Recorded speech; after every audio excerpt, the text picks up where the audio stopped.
al menos gran importancia, uno desde el punto de vista de la arquitectura y otro desde la pintura mural.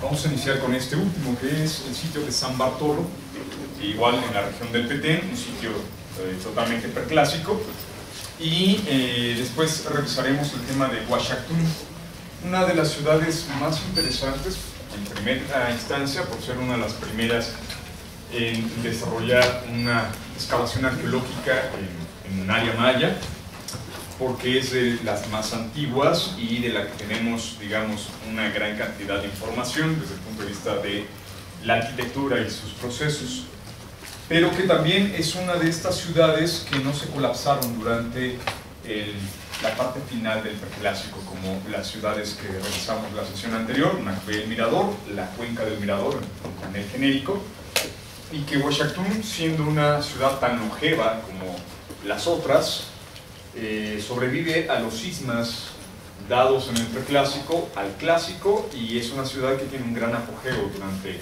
ya lo que llamaríamos el periodo clásico.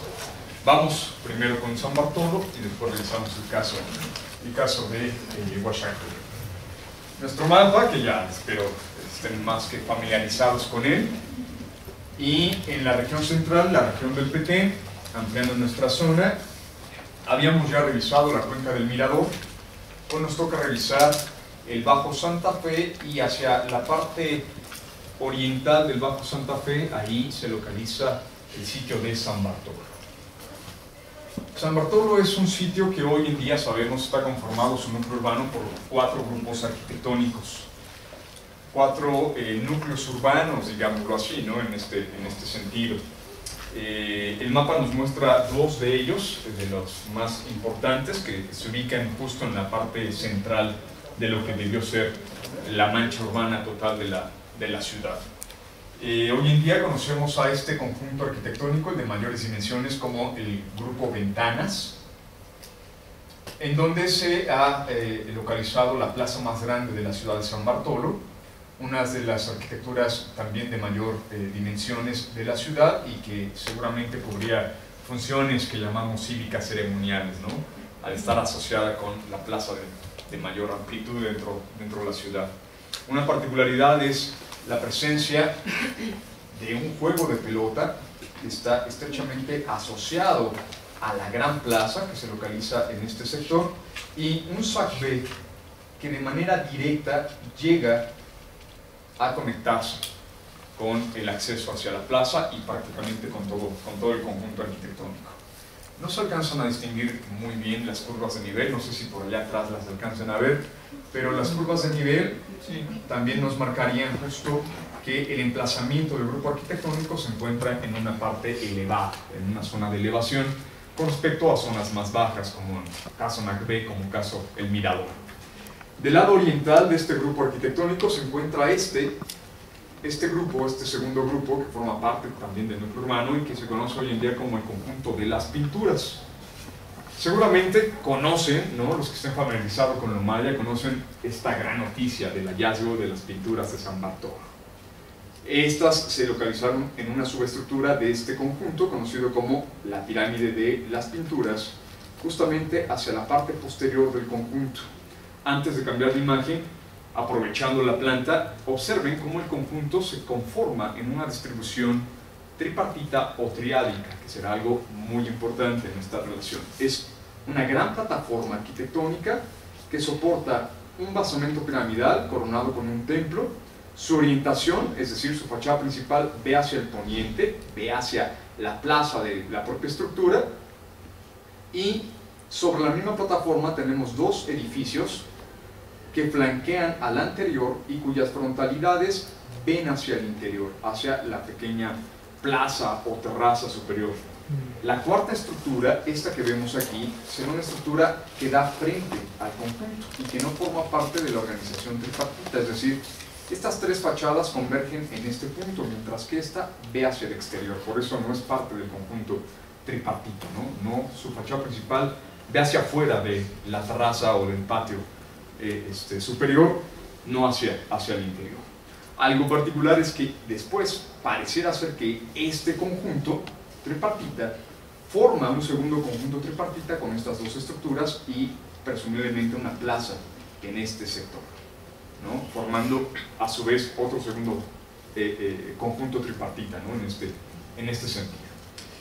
Los hallazgos en este edificio se hicieron, ya no recuerdo bien, por ahí del 2002, 2003, más o menos, cuando el arqueólogo William Saturno llegó al sitio y al buscar abrigo de una insolación se metió a una cala de saqueo por detrás de esta estructura.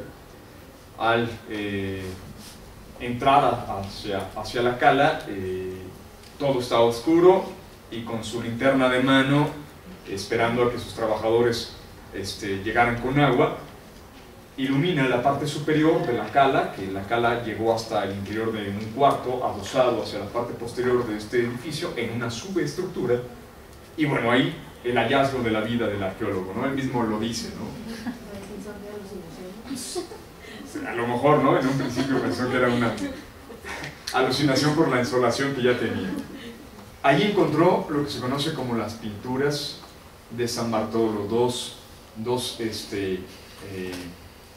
cenefas de pintura mural en perfecto estado de conservación, y que son de las más antiguas localizadas y más completas del área maya. Vamos a este conjunto. En un corte que nos muestra las etapas constructivas de este edificio, desde las pinturas, tendríamos correspondiente a esta planta arquitectónica el volumen mayor hacia la parte exterior de nuestro esquema, ¿no? Sería la plataforma de desplante que vemos aquí, y este talud refiere al basamento piramidal como tal. Está fechado más o menos hacia como entre el año 100 y 200 antes de Cristo aproximadamente. Aquí tenemos una referencia de cronología a través de radiocarbono, ¿no? que se ha realizado para las etapas constructivas. Esta fue la última versión.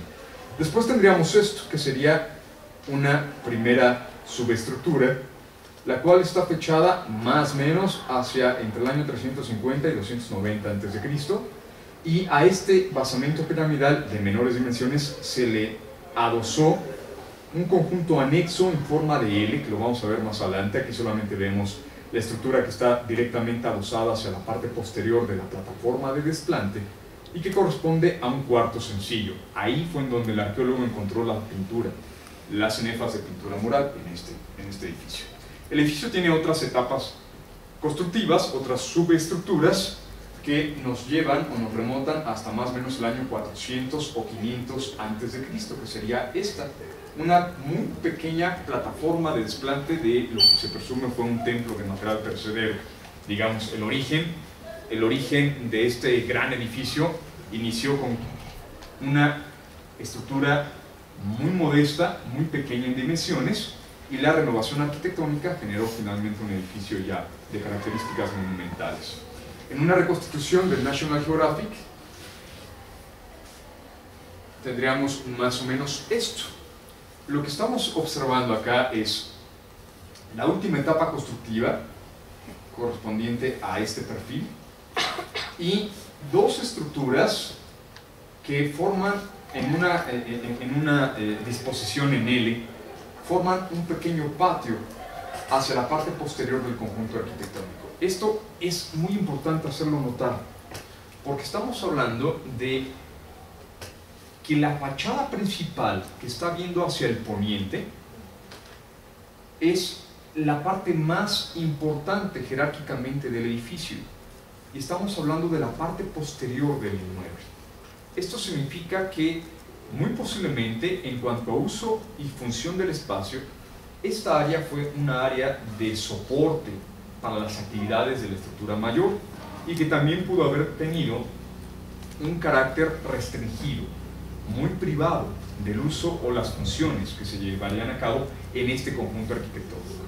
Si pensamos en una lógica de función espacial, en una lógica que llamamos los arquitectos de diagramas de flujo, ¿no? En cuanto a circulaciones, la población, me regreso a la planta, la población común llegaría aquí a la plaza, alguna de ellas podría acceder hacia la parte superior y hasta ahí llegarían.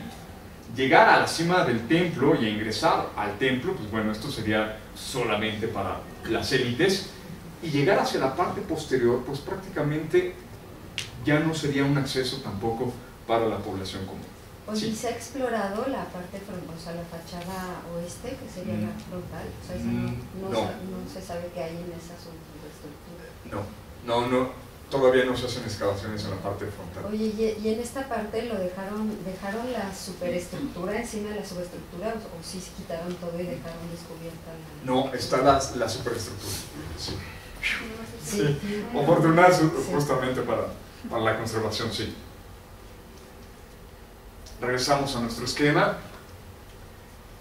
Esto que acabamos de puntualizar es justo para poner a escala o en magnitud la importancia del hallazgo, y en segunda, para darnos una idea justamente de lo que ocurriría en las fachadas principales si esto está pasando en un edificio secundario, ¿no? En este rubro de la escala.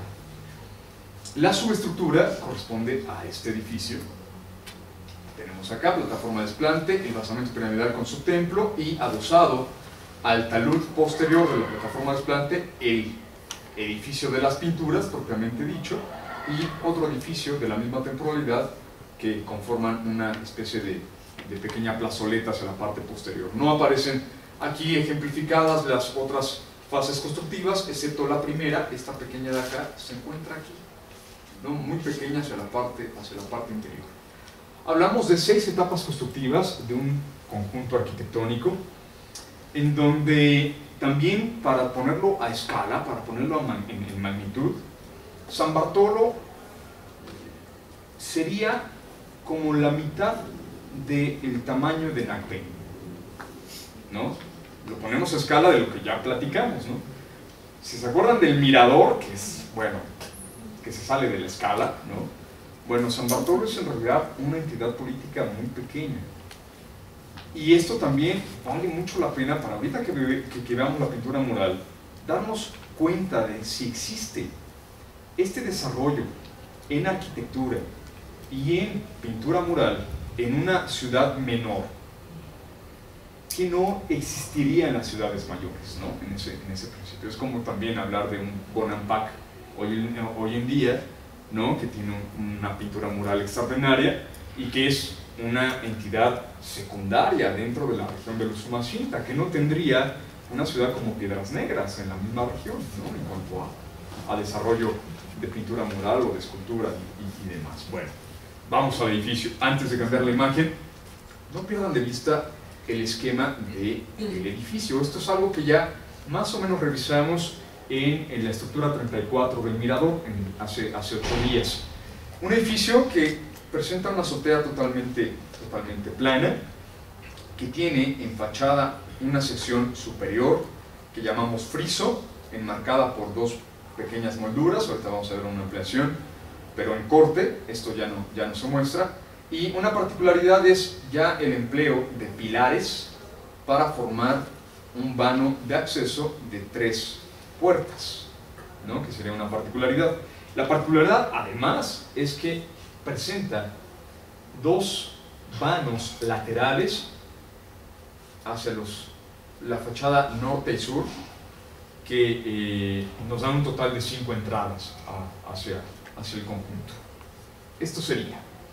Nada más que aquí en el corte esquemático, lo que podemos observar es justamente el sistema constructivo, que esto será muy interesante. En un edificio fechado hacia más o menos 200-250 a.C., hablamos de que todavía no se desarrolla, al menos para cubrir al exterior un edificio, la bóveda en saledizo o la bóveda maya. Seguimos hablando de un sistema de vigas que cubren el claro menor, es decir, siempre estarán colocadas en este sentido, para cubrir la parte más angosta del espacio interior, no así, ¿no? Porque estructuralmente hablando, bueno, estaríamos forzando además a la propia estructura, ¿no? Entonces tendríamos un sistema de viguerías, algún tipo de entortado sobre la azotea y presumiblemente, para evitar la filtración de agua de lluvia, un enlucido de estuco como acabado final que nos evitara justamente la permeabilidad pluvial. Plataforma de desplante. Como en todo edificio maya existe una plataforma de desplante que ya habíamos definido, es una nivelación del terreno y es la cimentación de la propia edificación. Para salvar la diferencia de alturas entre patio o plaza y el piso interior, tendremos la presencia de una escalera, en este caso de un solo escalón, ¿no?, que nos permite ingresar hacia el inmueble, y lo que ya habíamos platicado, la presencia de dos entradas laterales y una entrada central. Algo que pueden ir apuntando casi como fórmula de la arquitectura maya es, primero, que el 98-99% de los edificios mayas presentan vanos en número 9. 1, 3, 5, 7, 9. ¿Por qué?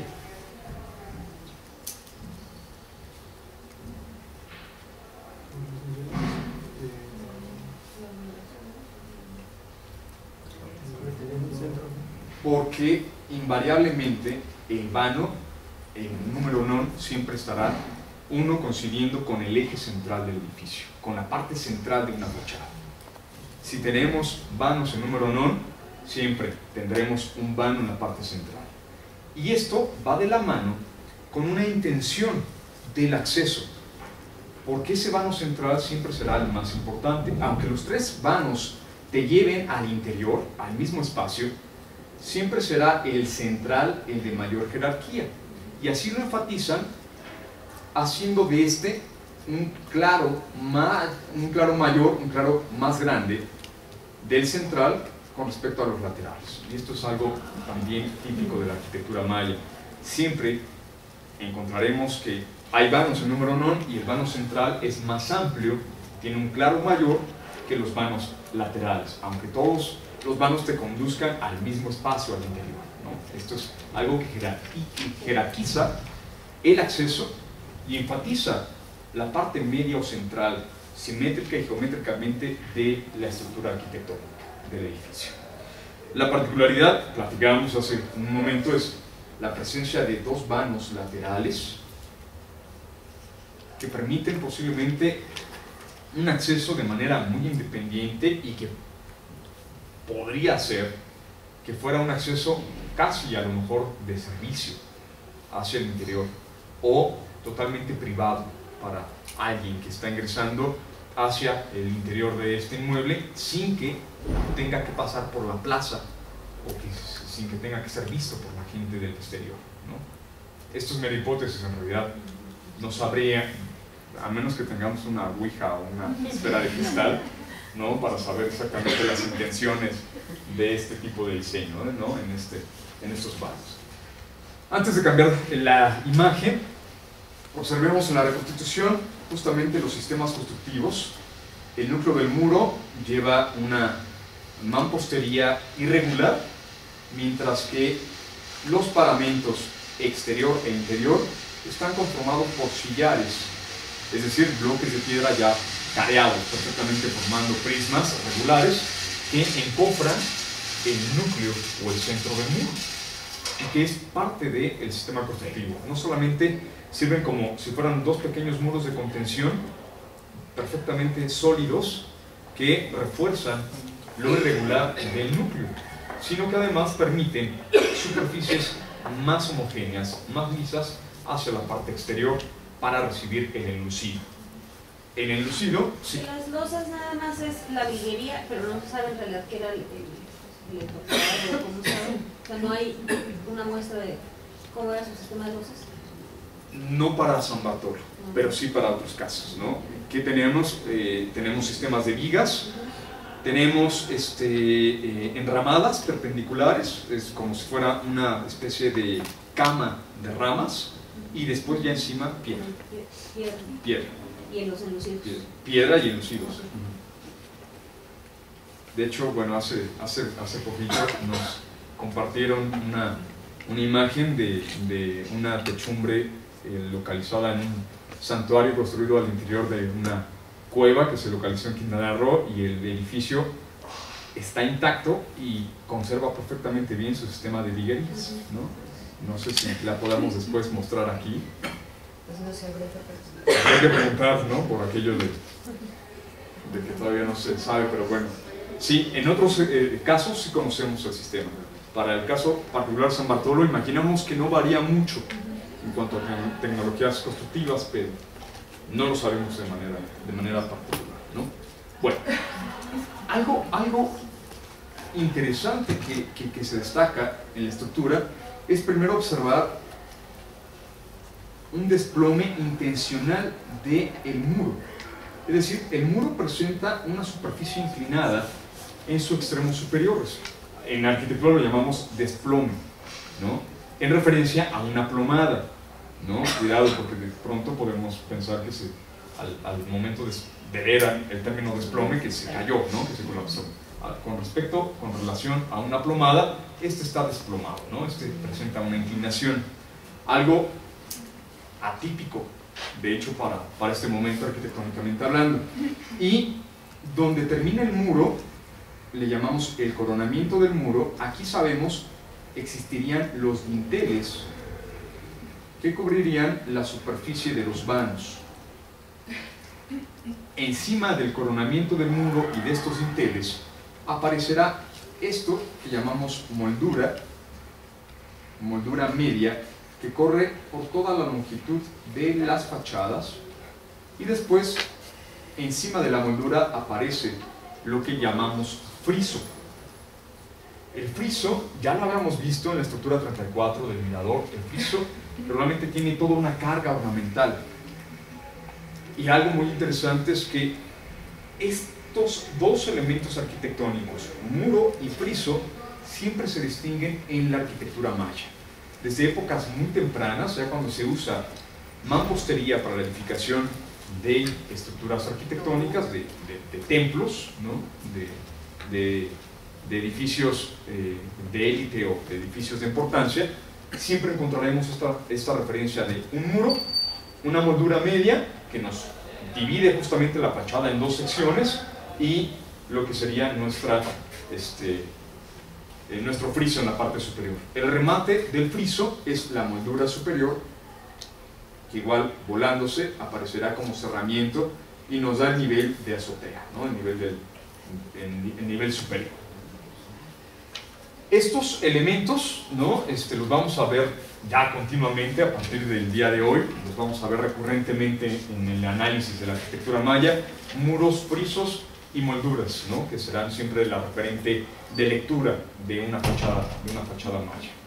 Al interior, lo que está correspondiéndose con el friso en el exterior es justamente la presencia de una especie de cenefa volada con respecto, no sé si lo alcanzan a distinguir, aquí hay una línea que nos representa una superficie volada, es decir, que el paño de esta superficie y la del muro no corresponden a un mismo plano, sino que la parte superior está proyectada hacia el frente con respecto al paño del muro en la parte interna. Y esto es justamente el área donde localizó William Saturno la pintura mural, las cenefas de pintura mural. La primera sección que localizó el arqueólogo fue esta, la de la cenefa norte. Después, bueno, todo esto, claro, algo que lo estoy obviando, pero no hay que hacerlo, es la subestructura fue rellenada, todo su espacio interior de esta habitación fue rellenado con piedra, no fue destruida, no fue decapitada, sino toda rellenada para que soportara la sobreposición de material y el peso de este mismo material de la siguiente etapa constructiva, es decir, se clausura rellenándolo completamente con piedra, ¿no? hacia la parte interna. Algo muy particular. En otros procesos de sobreposición arquitectónica, muchas veces lo que se hace es se decapita el edificio. Los techos intencionalmente se demuelen y ese escombro sirve para rellenar el espacio de el cuarto de la habitación al interior entre los muros, ¿no? En este caso no, el cuarto se encontró intacto prácticamente y rellenado, ¿no? Se rellenó toda la parte interior. Por eso el arqueólogo encuentra esto en perfecto estado de conservación, hace una excavación posterior y ya descubre lo que sería la cenefa del poniente. Presumiblemente también al interior, el sur y al frente, hacia el oriente, debieron existir otros elementos de pintura mural, otras cenefas, pero de estas ya no encontró ningún elemento de conservación o que se hubiera conservado en el interior. Bueno, las cenefas son de un detalle extraordinario y sobre todo, no solamente por su conservación, sino por mostrarnos justo técnicas de pintura mural desde épocas preclásicas, desde épocas muy tempranas, y posiblemente lo más sobresaliente es el discurso iconográfico que presenta esta pintura mural. Vamos a darle una revisada, empezando en la cenefa del poniente, en su sección sur, justamente el recuadro que aparece aquí, ¿no? Esta sección de la cenefa nos presenta primero que sobre el muro, la parte alta, tenemos un enlucido, tenemos un aplanado de estuco y después una pigmentación. Esta pigmentación es a base de un delineado de figuras, ¿no?, en contorno negro, y ya después los detalles, ¿no?, de iluminación o de pigmentación hacia todos los elementos constitutivos, ¿no? Algo muy interesante también que hay que hacer notar con esto es que muchos de estos elementos iconográficos que vamos a ver ahorita son conocidos en otros sitios del área maya, incluso algunos fuera del área maya, pero que los encontramos, por ejemplo, en escultura, en estelas, y que han perdido, si tuvieron alguna vez pigmentación, esta la han perdido. Y que encontrarnos un mismo elemento iconográfico con información de color nos genera nuevas líneas de investigación y de interpretación, por supuesto, ¿no? No es lo mismo ver una imagen en tonos de grises que una imagen con color, ¿no? Y recordemos que también hay una asociación de colores con una cosmovisión, ¿no?, que ya platicamos hace 2 sesiones. Bueno, ¿qué es lo que tenemos acá? En esta primera sección tenemos una serie de personajes que se encuentran de pie. Los personajes aparecen en unas representaciones un tanto dinámicas, todos ellos aparecen con el torso representado frontalmente, pero las piernas, los brazos y el rostro aparecen siempre de perfil. Todos estarían viendo, digamos, hacia la parte del norte, están viendo hacia acá, hacia esta dirección. Y los personajes, los individuos, están asociados con otros 2 elementos. De manera casi continua aparece, primeramente, un elemento trípode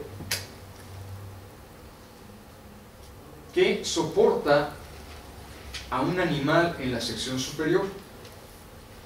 Aquí empiezan las primeras variantes. De izquierda a derecha, lo primero que vemos acá es un pez.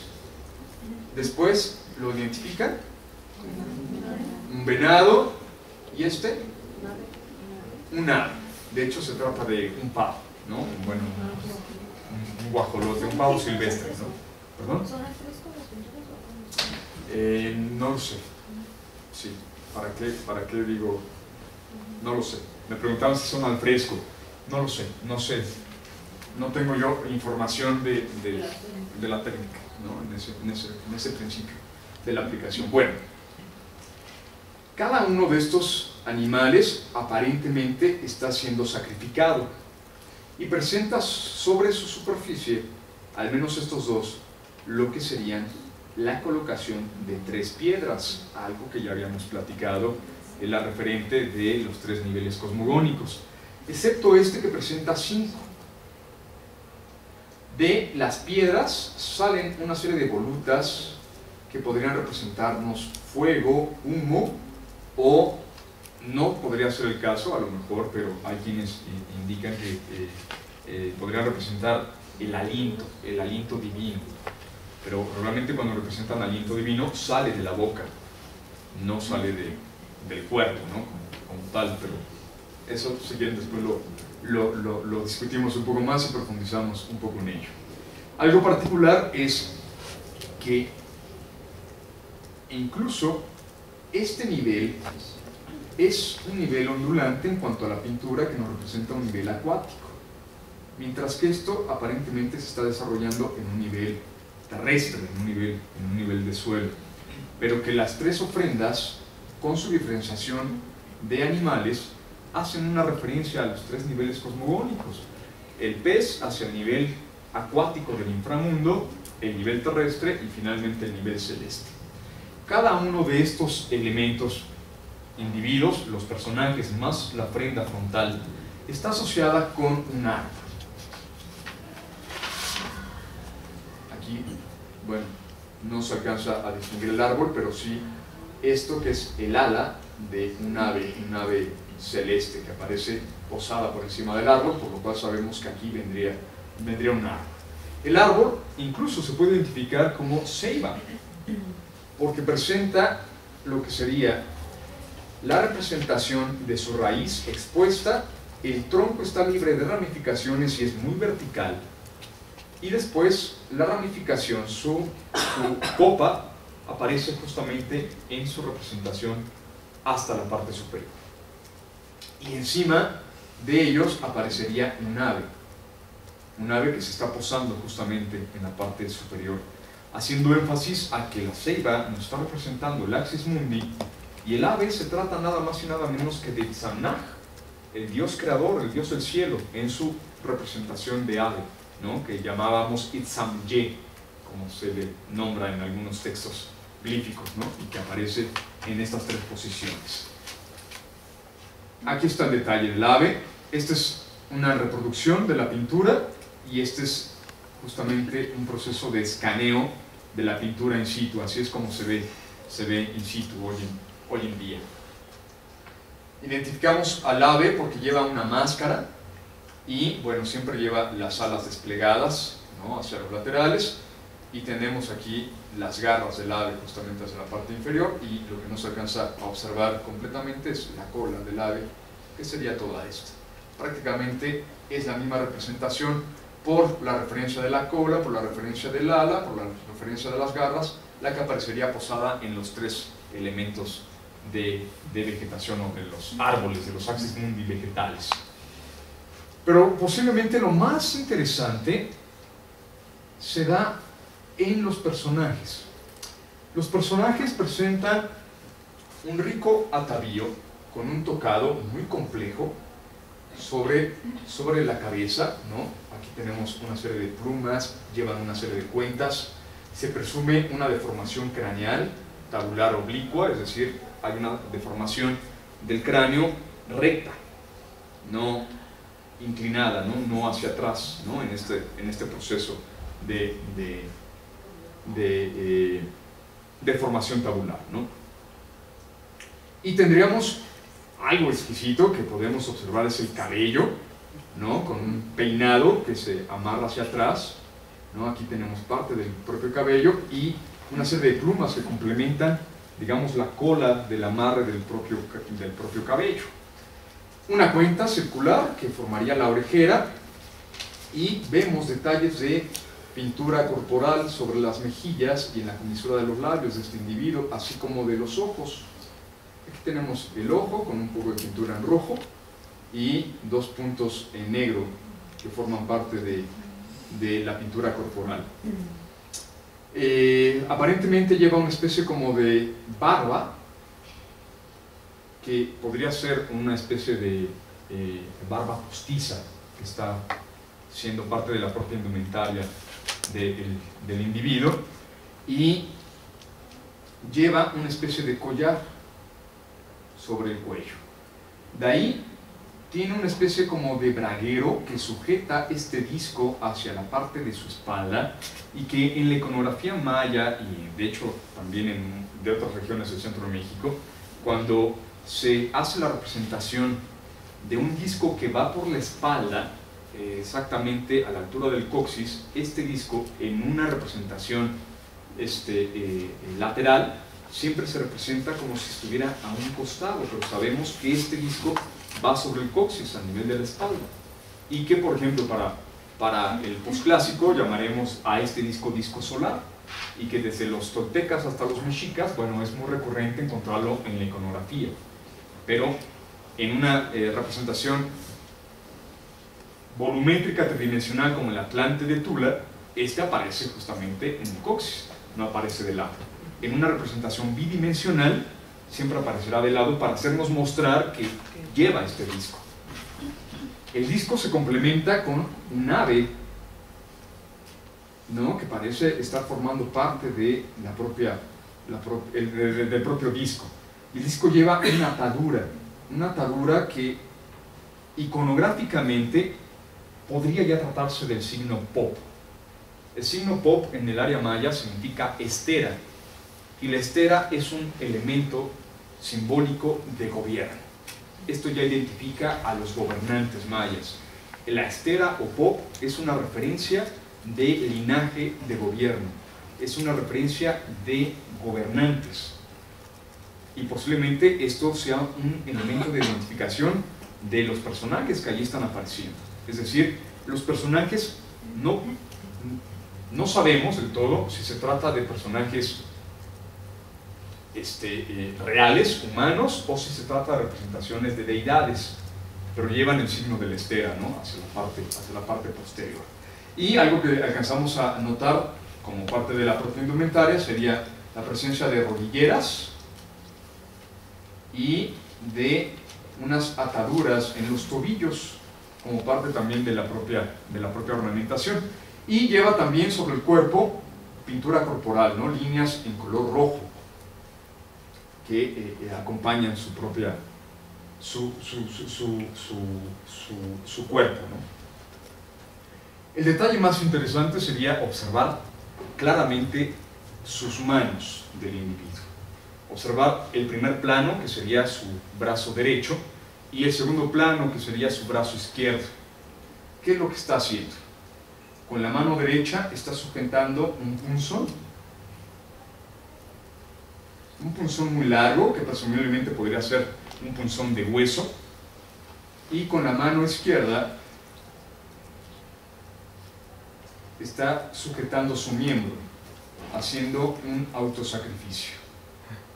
Lo que estamos viendo acá, que a partir de aquí, que esto es una representación muy temprana, ya lo teníamos identificado para representaciones del clásico, no para el preclásico, es la generación de corrientes de sangre, que es muy claro en el clásico que los puntos alineados, una línea de puntos, me representa sangre, y que ahora lo corroboramos con la pintura mural de San Bartolo al encontrarnos esta misma representación con color, ¿no? Que esto es de las grandes virtudes que tenemos, no solamente es, ¿no?, la línea de 3 puntos que siempre representará la sangre iconográficamente hablando, pero que con esto estamos amarrando esa información iconográfica, ¿no?, que es lo que está apareciendo acá. ¿Qué es lo que está haciendo? Bueno, cada uno de los personajes pareciera hacerse un autosacrificio, se está perforando su miembro para hacer una ofrenda de sangre, junto con la ofrenda de los 3 animales, y que podría justamente hacer referencia a, si se tratara de deidades, de esos 3 dioses que colocaron las 3 piedras para la separación de los 3 niveles cosmogónicos, del inframundo, del nivel terrestre y del nivel celeste. Esta información, que la teníamos muy clara para el periodo clásico, gracias a inscripciones glíficas como las de Palenque, donde nos hablan de G1, G2 y G3, que ya habíamos platicado, de pronto aparecen de época muy temprana, hacia el año 200 a.C. en San Bartolo. Y esto significa que la estructura cosmogónica, ideológica y de pensamiento y la base de la religión maya tiene una antigüedad, bueno, totalmente ancestral. Para que los mayas del clásico tardío lo hayan escrito, lo hayan ya registrado en sus tableros de los templos de la cruz foliada y del sol en Palenque, ¿no? Esto es una referencia de una antigüedad en esa religión, en esa estructura de pensamiento, y lo estamos encontrando en el caso de San Bartolo, ¿no? Jóvenes, no lo hagan en casa. La parte de la misma cenefa, de la cenefa poniente, pero la parte central, nos presenta a otro individuo que hace el mismo proceso de autosacrificio, y aquí hay una diferencia. Ya no hay un elemento trípode.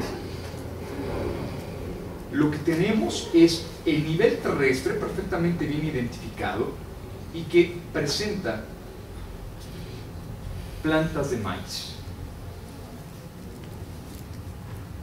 Y esto es algo bien interesante porque los tres individuos anteriores, uno está muy claro, está sobre una cenefa de representación acuática. Los otros parecieran estar como flotando en el limbo porque no hay una línea de tierra en realidad.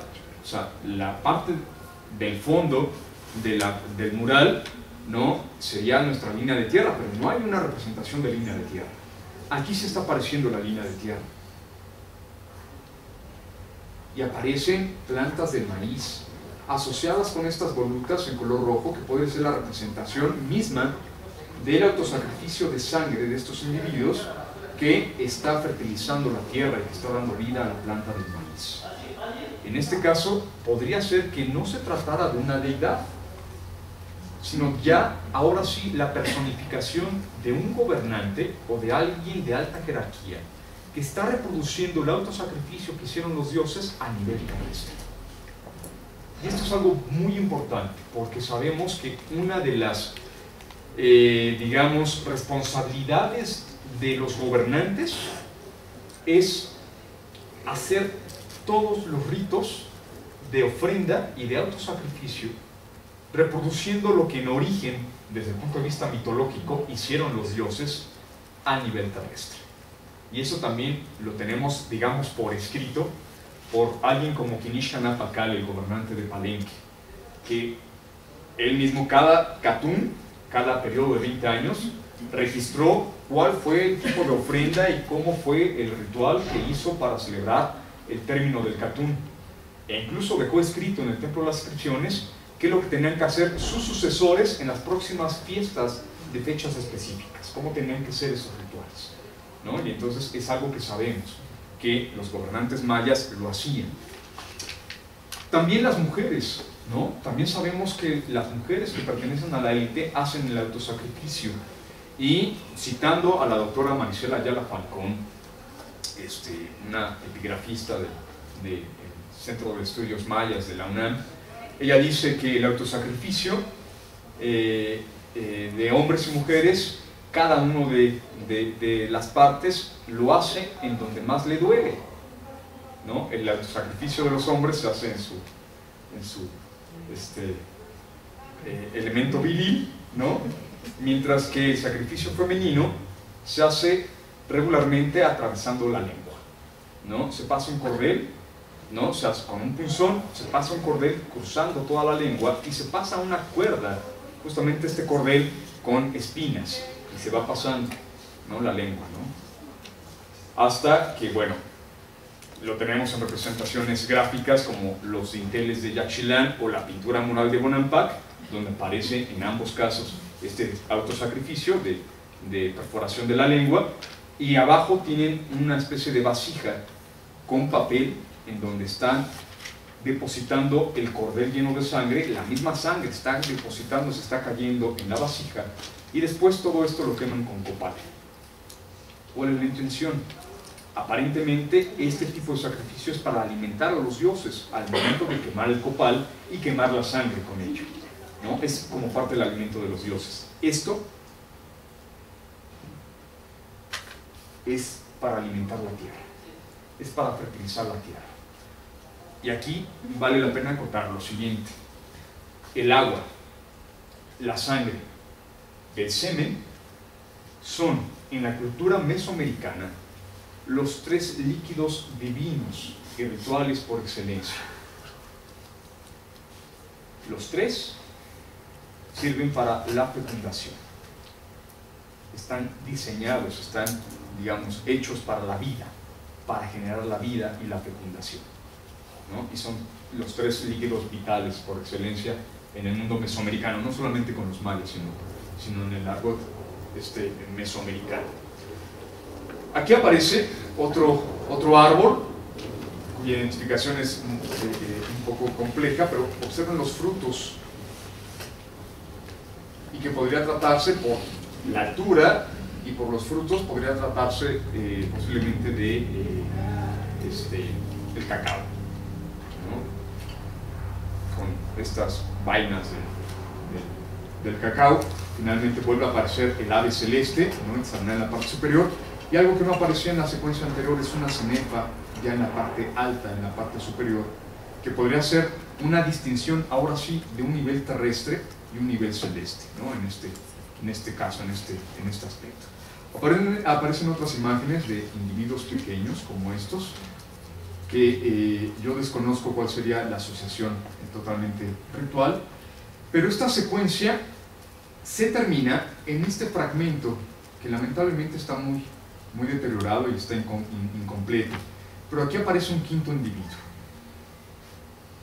Por el rostro, que lo vamos a ver, este individuo aparece 2 veces representado en el mural, y este individuo, aquí no se alcanza a notar, lo vamos a ver más adelante en detalle. Este individuo pareciera ser el dios del maíz, el mismo dios del maíz que está haciendo un autosacrificio, porque también sujeta sobre su mano un punzón. Y está asociado igualmente a un elemento vegetal, donde aparece aquí un ave, y parecieran ser aquí plumas o algún otro elemento posiblemente de esta misma ave, de Samye, ¿no? Vamos con la parte norte de esta cenefa. Y la parte norte es muy interesante desde el carácter mitológico, ¿no?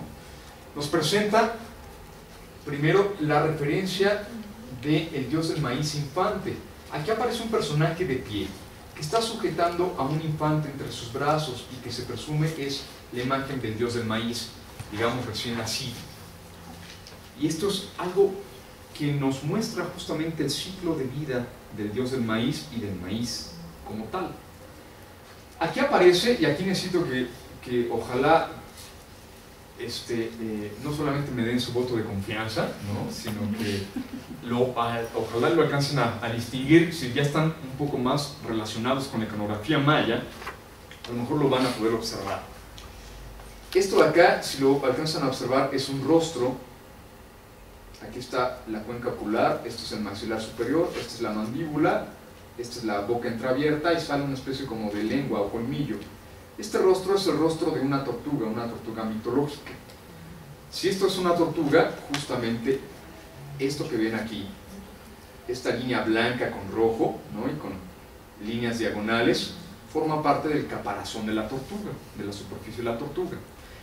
La representación de esta tortuga es una representación de un caparazón que es de forma tetralobular o tetralobulada, ¿no? Significa que presenta una zona curviada aquí, aquí vendría otra zona curviada, esta esquina es el inicio de la curva y aquí termina la curva, otra curva aquí y vendría otra curva acá. La representación de elementos tetralobulares nos hace una referencia clara a los rumbos cardinales. Es lo que después se convertirá en un elemento de una flor de 4 pétalos en la iconografía teotihuacana, por ejemplo, que es una referencia justo hacia los 4 rumbos cardinales y el centro, por supuesto, o lo que para una época náhuatl será el quincunce, ¿no? Que también es la referencia hacia 4 rumbos cardinales y un centro, ¿no? en ese principio. Este principio es igual, digamos, es común a toda Mesoamérica, ¿no? La referencia de un elemento tetralobulado. Al centro, al interior justamente de la imagen, tendríamos la presencia de el dios de la lluvia, lo que sería Chaak, y otra representación del mismo Chaak, digamos en otra de las advocaciones. Platicábamos que los dioses de la lluvia regularmente se pueden dividir, ¿no? Y que si hay un dios de la lluvia central, se puede diversificar, ¿no? Se puede dividir en agua pasiva, en granizo, en trueno y en relámpago, ¿no? En este principio de la división de la misma entidad de la lluvia, ¿no? Y que también se fusionan todos ellos en una sola entidad. Y esto pareciera lo que está ocurriendo. Algo muy interesante es que estos dos están asociados directamente con la imagen del dios del maíz, digamos en la etapa adolescente, en la etapa de crecimiento. Y esto es, digamos, toda esta secuencia de ritual, de autosacrificio, de 3 niveles, va de la mano con justamente la generación del dios del maíz. Y esto, que no olvidemos, siempre será un recurso cíclico en la estructura del pensamiento mesoamericano, y que se refuerza con esto en la iconografía del mural de San Bartolo del área maya. El paso es nacimiento, crecimiento y muerte, donde aparece aparentemente la imagen del dios del maíz en una interpretación de muerte moribundo, donde en realidad la muerte del dios del maíz es por decapitación. A la planta del maíz se le corta la mazorca y en ese momento se está matando y decapitando. ¿Con qué objetivo? Para después volverlo a enterrar, los granos, y que en el ciclo se genere la vida y la muerte, los opuestos que se complementan. Eso mismo es lo que se está reproduciendo en este sector, en este segmento de la pintura mural. Al final, sobre una especie de trono armado, ¿no? Aquí vemos parte de los amarres de la estructura del trono y una escalera para llegar a la parte superior. Aparece un individuo sedente que se presume es un gobernante, que sujeta sobre el pecho una barra que la soporta de manera horizontal sobre el pecho, y que esto seguirá reproduciéndose en la iconografía maya en casi todas las regiones, muy particularmente, por ejemplo, gobernantes de Tikal, gobernantes de Copán, siempre aparecen con una barra, ya sea en horizontal o a veces en diagonal, que ya lo veremos más adelante en esta iconografía, y que pareciera ser que este personaje sedente está entronizándose en este momento, cuando este asistente, como le llaman aquí, lleva o sujeta la diadema o el tocado de coronamiento para este individuo. Es decir, pareciera ser que todo este discurso iconográfico cosmogónico es para reforzar la entronización del gobernante local de San Bartolo, y hacer énfasis en la relación que tiene y la responsabilidad que tiene el gobernante como un representante de los mismos dioses en su vínculo directo con los dioses, más las obligaciones que tiene justamente en las labores de ritual y autosacrificio, ¿no? hacia la parte final. Y algo que, bueno, que lo sabemos, los gobernantes mayas son una representación de la divinidad a nivel terrestre, y justamente ellos son los que son los principales intermediarios entre la comunicación del pueblo, de los hombres, con los dioses, ¿no? Ese es uno de las principales obligaciones de los gobernantes mayas en este vínculo de poder, ¿no? Y pareciera esto enfatizarse en esta pintura mural. El mural del norte, de la Cenefa Norte, sería todo este, y es iconográficamente también muy complejo en cuanto a lectura, y muy interesante, sobre todo porque, bueno, si bien podemos ya entender más cosas de la cosmovisión de la religión maya, también nos da mayores cuestionamientos, nos genera nuevas y más preguntas, ¿no? en este aspecto. Para su lectura lo vamos a dividir también en 3 partes. Vamos a empezar de izquierda a derecha, y la primera sección, esta de acá, vamos a ampliarla. Esta es una reproducción, claro, y esta primera sección es muy compleja en cuanto a interpretación. Primero aparece sobre un soporte un guaje entreabierto con una comisura en forma de una V o un triángulo invertido, y esto pareciera ser una referencia posiblemente de la hendidura que se hace con la coa en la tierra al momento de colocar el grano del maíz, ¿no? O en un proceso agrícola. Esta es una de las interpretaciones de este tipo de hendidura en forma de V. De la hendidura parecieran emerger 5 individuos infantes, uno que va saliendo justamente de la hendidura del guaje, más otros 4 que ya se encuentran fuera del mismo. Todos llevan un tipo de cordel, que bueno, hay quienes lo han interpretado como incluso posiblemente su cordón umbilical, ¿no? Del proceso del nacimiento, del reciente nacimiento de los individuos.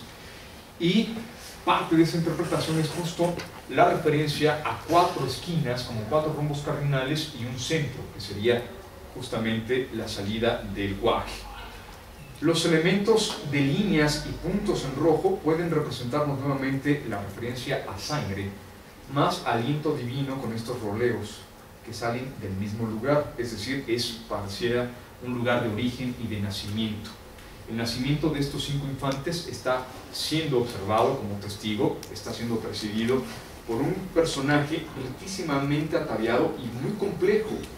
Aparece de pie, lleva pintura corporal, ¿no? En rojo, con líneas negras, en blanco.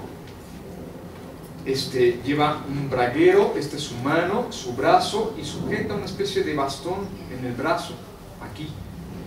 No sé si lo alcanzan a distinguir. Aquí está como el cetro o el bastón que sujeta.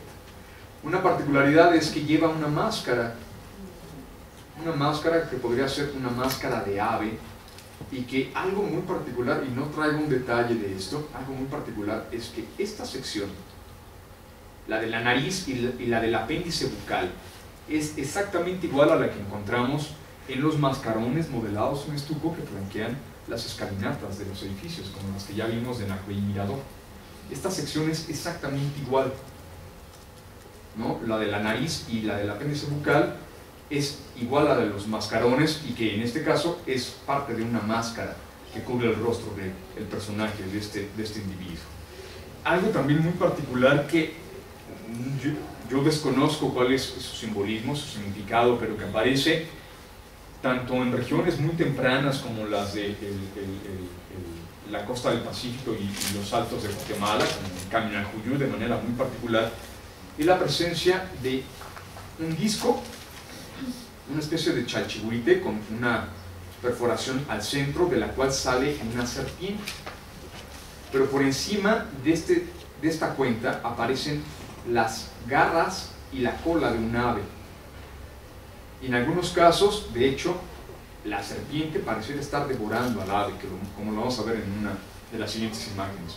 Y esto forma parte del tocado del individuo, y que yo iconográficamente ignoro, pero cuál sea su simbolismo, pero que aparece ya en diferentes regiones dentro del área maya, y que esto sí pareciera ser muy, muy exclusivo de esta región. Al menos Caminalcuyú, en las tierras altas de Guatemala, y San Bartolo presentan este elemento en diferentes iconografías, monumentos, ¿no? Ya sea estela o en este caso pintura mural. La siguiente sección, me regreso, toda esta es siguiendo la misma cenefa bicolor, ¿no? De amarillo y rojo. Todo esto es una sola escena. Para verla vamos también a dividirla, pero todo esto es una sola escena. Esta pareciera ser una escena separada de lo que continúa aquí, o al menos iconográficamente o simbólicamente no sabemos cómo amarrar una imagen con la otra, ¿no? No sé, los especialistas, los que verdaderamente saben, no lo han hecho, ¿no? Aquí aparece la primera sección, igual de izquierda a derecha, donde observamos algo que iconográficamente es extraordinario, que es la representación de la Huitz, WITZ. La Huitz es la montaña sagrada. En la iconografía maya, la montaña sagrada se representa como si fuera un monstruo de fauces abiertas, y que es muy común encontrar, igual lo que podríamos decir es una integración entre Cahuac, el monstruo de la tierra, y la Huitz, la montaña sagrada. Podría ser una misma entidad o dos entidades separadas que se unen, se fusionan y después se fisionan. Una sola entidad que se fisiona en Cahuac y Huitz, o dos entidades, Cahuac y Huitz, que después se fusionan en una sola entidad. ¿Qué es lo que observamos acá? ¿Cómo identificamos que se trata de la montaña sagrada? Porque presenta todos los elementos de vegetación diferentes, como un tronco, como plantas, y flores que salen de la superficie bicolor prácticamente, o tricolor, rojos, negros y blancos, que formaría la montaña sagrada o la Witz. Todos los elementos vegetales, más los elementos animales. Observen aquí un felino, aquí una serpiente, todo esto es el cuerpo de la serpiente que está enroscada sobre el árbol y que está devorando a un ave. Lo que estamos viendo son las plumas del ave, y que salen estos roleos como aliento divino, más las líneas de puntos que nos representan la sangre, al igual que lo que está ocurriendo acá. Y parte de la misma vegetación forma un nido, ¿no? Yo no recuerdo la especie del ave que forma este tipo de nido de campana, ¿no? Que cuelga de las ramas, pero que esto incluso hoy en día lo seguimos viendo, ¿no? En los sitios arqueológicos de pronto vemos el nido colgando de esta especie. No me pregunten qué ave es, pero bueno, es una representación muy naturalista, sí. Es el que parece como una gota y está. Ajá, exactamente. Tejedores o orioles. Tejedores. Como los orioles de Baltimore, sí. Ah, ok. Ah, mira. Yo también aprendo, gracias. Aquí está, ¿no? La representación. Ahora, ¿por qué esta fusión con Cahuac? Porque lo que vemos aquí, imaginen que es una especie de monstruo, de saurio, que abre sus fauces a 90 grados. El maxilar lo deja, digamos, fijo, y la mandíbula es la que abre a 90 grados hacia abajo. ¿Qué tenemos? Tenemos, ahora, y espero imaginación, cuenca ocular, cubrecejas, fosa nasal, maxilar superior con colmillo, que en realidad es una estalactita, comisura del labio con encía o posiblemente dientes, no lo sabemos, y todo esto es maxilar inferior. Este gran roleo que sale de la comisura del labio se transforma en una especie como de lengua bífida que hace el roleo y se cierra hacia la parte de atrás. Cahuac, monstruo de la tierra, es la cueva que existe en la montaña y que te permite ingresar al nivel del inframundo. La montaña sagrada es lo que para el mundo náhuatl se identifica como el Tonaltépetl, el cerro de los mantenimientos, de donde sale la vida y sale el alimento. Y esto iconográficamente está representándose en San Bartolo.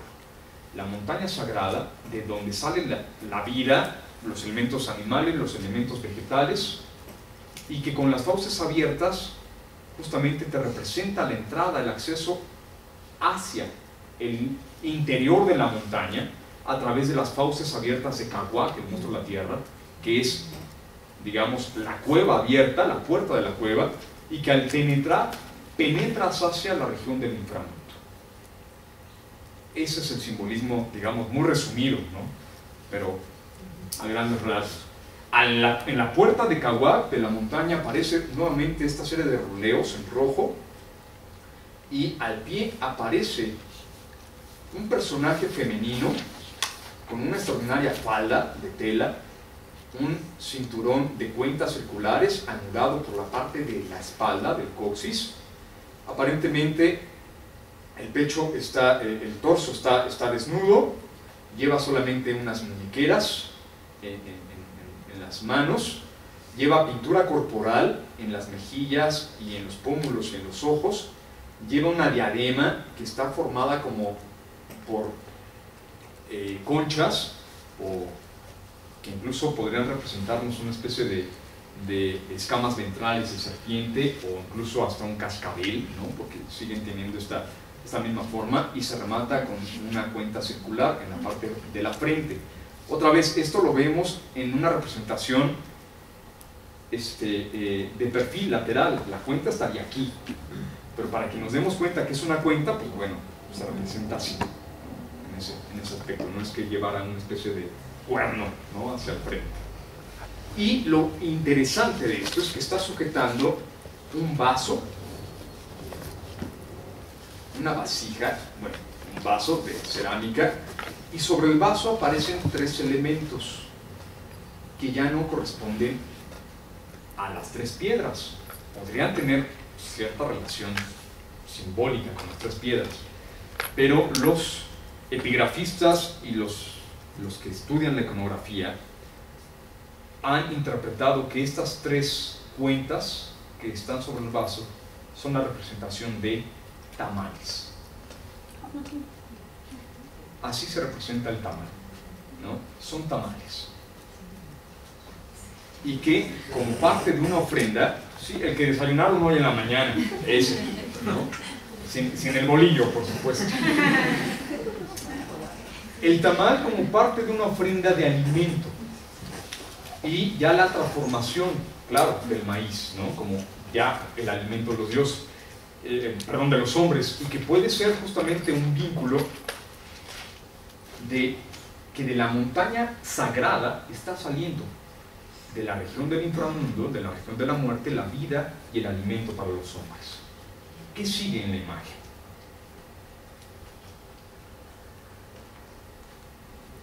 Nada más y nada menos que un individuo de pie, que es el de mayor jerarquía en esta imagen, cuyo cuerpo lleva totalmente pintura corporal en color rojo. Lleva un braguero muy simple, pero lleva también una faja de cuentas seculares, presumiblemente de jade, y anudado por la parte de atrás. Lleva rodilleras, lleva unas taloneras también de cuentas circulares, lleva lo que sería, tiene los brazos extendidos en la parte frontal, lleva muñequeras, y algo muy particular es que mientras todo el cuerpo está indicándonos esta dirección, el rostro está indicándonos la dirección opuesta, es decir, tiene el rostro prácticamente volteando hacia atrás, hacia su espalda. Al personaje lo complementan otros tres individuos, uno hincado en una de sus rodillas, en una de sus piernas, frente al individuo, y dos personajes femeninos como el anterior, que aparecen, uno en la parte superior y uno en la parte inferior. Algo muy interesante que podría ya estar ocurriendo en este momento en la iconografía maya es que tratan de representar una profundidad en el diseño. ¿Cómo lo hacen?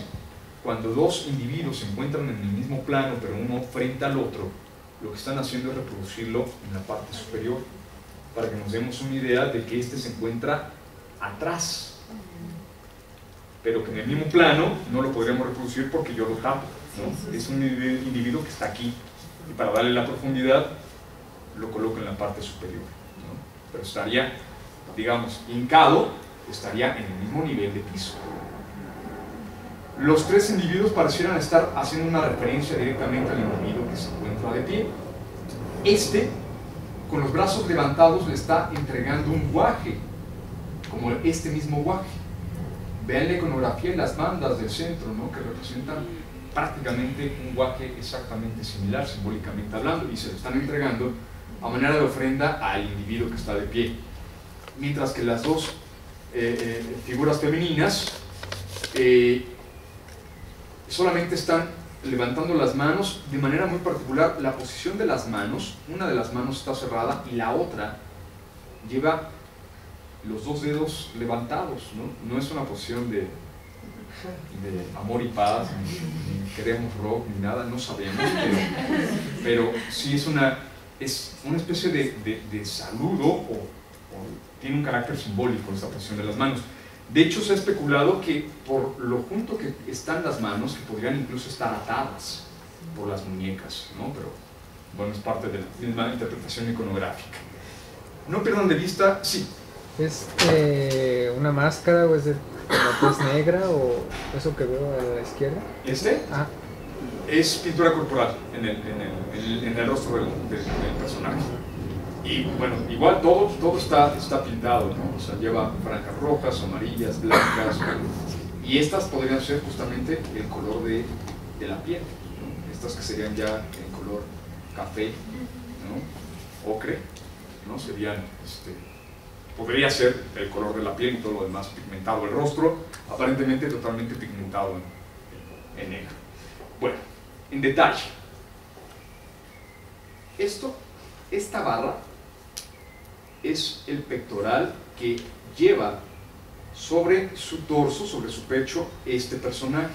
Y esta barra, en formato horizontal, será la barra ceremonial que identifica a los gobernantes mayas durante el periodo clásico. Esta barra es, bueno, incluso arqueológicamente, lo vamos a ver cuando revisemos el tema Copán, arqueológicamente se encuentran en las tumbas de gobernantes esta barra de jade sobre el pecho, es decir, físicamente se reproduce. Y en este caso, a este personaje lo están representando con esta insignia de poder, con esta insignia de mando. ¿Quién es el individuo? La barra y el rostro, con una deformación craneal un tanto muy compleja, por supuesto, que hace referencia posiblemente a un elemento incluso vegetal. Hoy en día sabemos que se trata del dios del maíz. Este es el rostro del dios del maíz, el mismo que apareció en la secuencia de nacimiento, juventud y muerte. Este mismo está apareciendo como regularmente se representa en la iconografía maya, como una deidad siempre joven, y como dicen algunos especialistas, como el estigma no estigma, como el principio de belleza, de juventud inmortal, ¿no? en la iconografía maya, ¿no? en ese aspecto. El dios del maíz casi siempre se representa como joven, ¿no? Como un joven bello, ¿no? Así es como aparece en la iconografía. Algo muy particular en lo que no voy a profundizar aquí es que, híjole, de pronto esto hace muchísimo ruido, porque este rostro, así como lo ven, aparece en la iconografía olmeca. Exactamente igual. Y bueno, eso nos da más líneas de investigación antes de empezar con otros casos, ¿no? Bueno, nos da eso, más líneas de investigación. ¿Dónde habían visto ya esto? Este mismo rostro. Esta no es la presentación, perdón. ¿Recuerdan la estela 1 de Nacbé? La vimos hace 8 días. Bueno, les recuerdo nada más. En la estela 1 de Nacbé estaban los dos individuos. Uno llevaba el brazo flexionado, justamente en posición de saludo hacia el otro individuo, y ese llevaba una máscara. La máscara no en el rostro, sino ligeramente arriba. Esa máscara es exactamente igual a esta, que es el rostro del dios del maíz.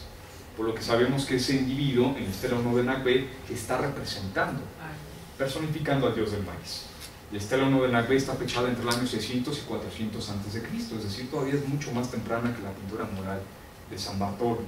Y ya existe, digamos, una muy clara representación de esta entidad divina desde tiempo atrás, ¿no? Que se sigue reproduciendo, representando 200 o 400 años después exactamente igual, ¿no? Si comparamos la máscara con este rostro de la pintura mural de San Bartolo, es la misma, es el mismo rostro visto de parte. Pero esto parece que es también una máscara, ¿no? Pareciera, o sea, pareciera que trae puesta una máscara, pero... Esta línea exactamente nos... Pero que igual no te quiere enseñar la cara de abajo porque está mal. O sea, ese valor al gobernante, ¿no? A este personaje, ¿no? Sí. ¿Qué sigue? La siguiente sección nos presenta a tres individuos que están de pie y que, por aparentemente estar de pie, tienen una jerarquía similar a la del dios del maíz. Parece que van caminando en esta disposición de direccionalidad, en una especie como de procesión sobre nuestra línea de tierra, hacia la dirección del dios del maíz. A últimas fechas leí un artículo en donde se presume que este individuo, que es un personaje femenino, podría ser justamente la esposa del dios del maíz, ¿no? Algo muy particular. Y en esta particularidad lleva como tocado esta misma cuenta que ya veíamos porta este individuo, donde se alcanzan a observar la cola y las garras de un ave como parte del tocado de este individuo. Bueno, sin profundizar mucho más, todos llevan pintura corporal, ¿no? Estos podrían ser hinchas del Atlante, ¿no? O estar en huelga, llevan los brazos levantados, portan algún tipo de atadura, de elementos amarrados que los cargan sobre la cabeza y que van en dirección hacia la imagen central. ¿Sobre qué van caminando? A ver si lo alcanzan a distinguir. Esta es una cuenca ocular, un cubrecejos, una fosa nasal y maxilar superior con 2 colmillos retorcidos. Maxilar inferior con la lengua bífida que sale por acá y, bueno, la mandíbula, ¿no? Aquí estaría la boca. De ella salen estos roleos y esto es un rostro abstracto de una serpiente que está viendo hacia arriba y cuyo cuerpo de serpiente es todo esto. La serpiente está saliendo justamente, ya me fue hasta acá, ¿no? Sale de la Huitz, la montaña sagrada, y genera el camino. Lo que ven aquí en la línea blanca, y estas líneas son las escamas ventrales de la serpiente, significa que la serpiente está boca arriba, ¿no? Su vientre está hacia arriba y estamos viendo las escamas ventrales. Y es que aquí justo nos queda aquí la proyección, pero esto de aquí son huellas humanas, como si se tratara de un códice en donde nos indican el camino, las huellas humanas sobre esta cenefa, que es una de las representaciones más tempranas de indicar un camino a través de las huellas de los pies, ¿no? Descalzos, ¿no? Que se ven aquí. Bueno, eso es San Bartolo. Pero en arquitectura, en el grupo de las ventanas, que de hecho se están realizando excavaciones hoy en día hacia el grupo de las ventanas, en el grupo de las pinturas tengo entendido que lo que está es un proyecto de conservación y de restauración de intervención de las pinturas. En el grupo de ventanas sí hay proyectos de excavación arqueológica y están haciendo otros proyectos de excavación en otros 2 grupos arquitectónicos. Bueno, ahí en el grupo de ventanas, en la gran plaza, en la gran estructura, ahí entre muchos de los hallazgos, bueno, se encontró esto. Él es el gran afortunado, ¿no? El que en su propia voz dice ser el arqueólogo más afortunado del área maya, ¿no? Él es William Saturno, el que encontró la pintura mural. Y en este momento lo que la imagen nos muestra es la investigación de una cámara funeraria. Lo que tenemos allá es justamente parte de las vasijas que forman la ofrenda al interior de la cámara funeraria. Este sería el nivel del piso, ¿no? De la misma cámara. Los restos óseos estarían, digamos, desde donde se está sacando la fotografía. Pero lo que me interesa de la imagen es que observen y que puedan identificar esto. ¿Qué son? Primero, bueno, son piedras, ¿no? Son sillares que están acomodados sobre líneas horizontales, lo cual llamamos arquitectónicamente en hiladas, ¿no? Y que cada una de las hiladas de lo que fueron 2 muros se están proyectando hacia el interior de la cámara funeraria. La proyección nos está formando lo que llamaríamos intrados, y el intrados es la superficie de una bóveda. Lo que estamos viendo es una bóveda en saledizo maya, fechada contemporánea con la pintura mural de San Bartolo, está fechada hacia el año 200 a.C., y que ya sabemos, bueno, lo sabíamos desde mucho tiempo atrás, no antes del descubrimiento de San Bartolo, que la bóveda en saledizo inicia aparentemente como un proceso de cubiertas para cámaras funerarias. Es decir, que la bóveda en saledizo inicia sus procesos de edificación, de construcción en la arquitectura funeraria, no en la arquitectura exterior. Y esto es algo bien interesante, ¿no? Antes de que se techaran los grandes palacios, los grandes templos del área maya, se experimentó con bóvedas muy cortas en cuanto a claro, en cuanto a altura, en cuanto a tamaño en general, para las cámaras funerarias, para lo que sería una cista. En lugar de una cista techarla o cubrirla con lajas, empiezan a experimentar con este sistema intrados o de muros inclinados hacia el interior para formar la cámara funeraria, ¿no? Para techar con una bóveda la cámara funeraria. ¿Vamos bien? ¿Quieren el receso de una vez? Sí, creo que sí, ¿no? 5:30. Hagamos el receso de 15 minutitos y regresamos al tema de Huachaco. ¿Preguntas? ¿Dudas?